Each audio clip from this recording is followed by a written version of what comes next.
Dubai wasn't supposed to look like this. 50 years ago, this was mostly desert coastline with a few small buildings sitting beside the Gulf.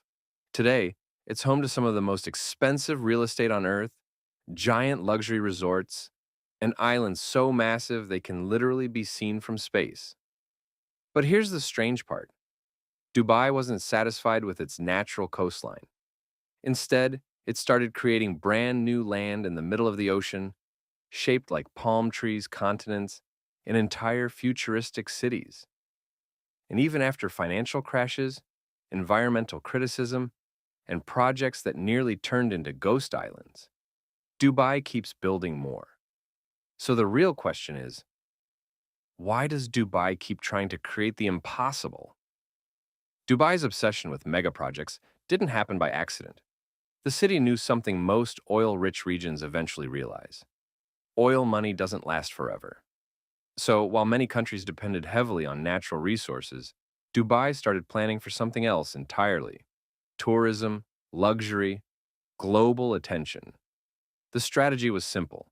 If Dubai could become the most talked about city in the world, money would keep flowing in long after the oil slowed down. And to do that, the city needed something nobody else had. That's where the coastline problem appeared. Dubai's beaches were limited. There were only so many waterfront properties that could be built naturally. But waterfront homes are some of the most valuable properties on the planet. Billionaires want ocean views. Luxury hotels want private beaches. Investors want exclusivity. Dubai looked at the ocean and saw an opportunity. Instead of accepting its limited coastline, the city decided to manufacture more of it. And not just a little more, entire islands. The idea sounded completely insane at the time. A giant palm tree-shaped island stretching into the Gulf? Most people thought it was impossible. Others thought it would fail spectacularly. But Dubai moved forward anyway. And what happened next shocked the world.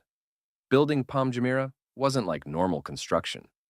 Engineers weren't just building towers or roads. They were literally reshaping the sea itself. Millions upon millions of tons of sand were dredged from the bottom of the Gulf. Interestingly, desert sand couldn't even be used because its grains were too smooth and weak for construction. Instead, special marine sand had to be collected offshore. Then came the precision work.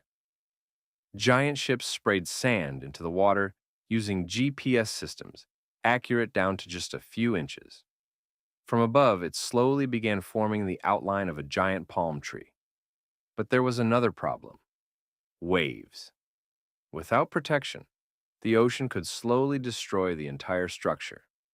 So engineers built a massive crescent-shaped rock barrier around the island using giant boulders, weighing several tons each. Even then, there were fears the island could sink or collapse over time. To stabilize the ground, crews used a process called vibrocompaction, shaking the sand with powerful machines until it became dense enough to support skyscrapers and mansions. At one point, thousands of workers were reportedly operating around the clock offshore just to keep the project moving. And somehow, it worked. Satellite photos started spreading online. People around the world stared at images of a giant palm-shaped island visible from space. Dubai suddenly looked less like a city and more like a science fiction experiment. But the biggest surprise came after construction. Because Palm Jumeirah didn't just survive, it exploded in popularity. Luxury developers rushed in almost immediately. Celebrities bought homes. Billionaires arrived on yachts. Influencers turned the island into a global symbol of wealth. Then, Atlantis opened. The massive resort sitting at the edge of the palm became one of Dubai's most recognizable landmarks almost overnight. Suddenly, Palm Jumeirah wasn't just an engineering project anymore. It became proof that Dubai could turn outrageous ideas into reality. Property prices climbed rapidly. Tourists flooded in. Investors from around the world started seeing Dubai as a city where impossible projects could actually make money. And that success changed everything. Because once Dubai realized the world was paying attention, the projects became even more ambitious. That's when the city unveiled one of its wildest ideas ever: the World Islands. Instead of one palm tree, Dubai planned to create an entire map of the world using hundreds of artificial islands. Europe, Asia, Africa, tiny private islands shaped like countries scattered across the sea. The concept sounded unbelievable, and wealthy buyers loved it. Reports claimed celebrities, investors, and royalty started purchasing islands before construction was even complete. Owning a private island in the world became one of the ultimate status symbols for the ultra-rich. But then everything changed. In 2008, the global financial crisis slammed into Dubai. Projects stalled, investors disappeared, construction slowed dramatically. Some islands sat completely empty for years. What was supposed to become a futuristic paradise suddenly looked unfinished and abandoned. That's when rumors started spreading online. Some reports claimed certain islands were slowly eroding back into the sea.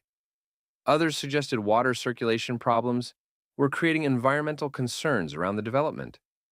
Critics questioned whether the entire project had been rushed too aggressively. To be clear, many of the more dramatic claims remain heavily debated, but the negative headlines were impossible to ignore.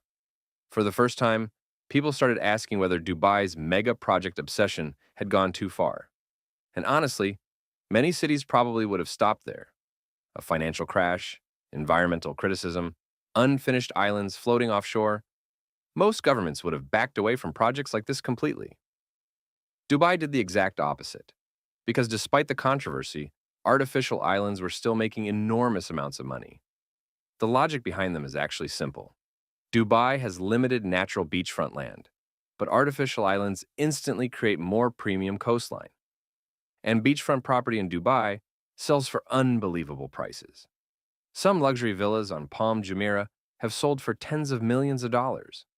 Wealthy buyers aren't just purchasing homes. They're buying exclusivity, status, and the idea of living somewhere the rest of the world can't easily replicate. And there's another reason these islands matter so much: attention. Every time Dubai announces a massive project, headlines spread everywhere. Videos go viral. Tourists become curious. Investors start watching closely. Even people who will never visit Dubai still know about the Palm Islands. In many ways, the islands became giant advertisements for the city itself. And now, Dubai is pushing forward again. Projects like Palm Jebel Ali and Dubai Islands are back in development, with promises of even bigger beaches